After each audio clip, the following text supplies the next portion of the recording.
بسم الله الرحمن الرحيم.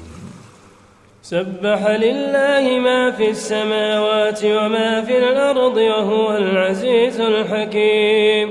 يا أيها الذين آمنوا لم تقولون ما لا تفعلون كبر مقتا عند الله أن تقولوا ما لا تفعلون إن الله يحب الذين يقاتلون في سبيله صفا كأنهم بنيان مرصوص. وإذ قال موسى لقومه يا قوم لم تؤذونني وقد تعلمون أني رسول الله إليكم فلما زاغوا أزاغ الله قلوبهم والله لا يهدي القوم الفاسقين.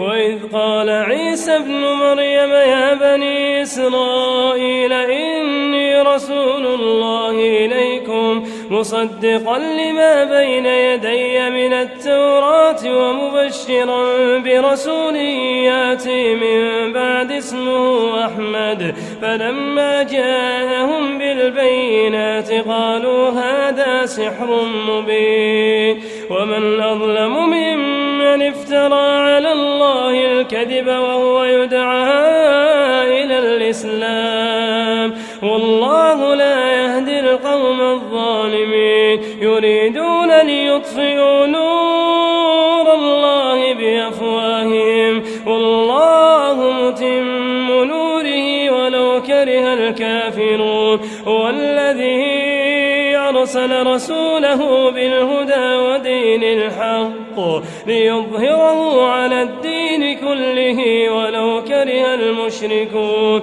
يا أيها الذين آمنوا هل أدلكم على تجارة تنجيكم من عذاب أليم تؤمنون بالله ورسوله وتجاهدون في سبيل الله بأموالكم وأنفسكم ذلكم خير لكم إن كنتم تعلمون. يغفر لكم ذنوبكم ويدخلكم جنات تجري من تحتها الأنهار ومساكن طيبة في جنات عدن ذلك الفوز الكبير. وأخرى تحبونها نصر من الله وفتح قريب وبشر المؤمنين. يا أيها الذين آمنوا كونوا أنصار الله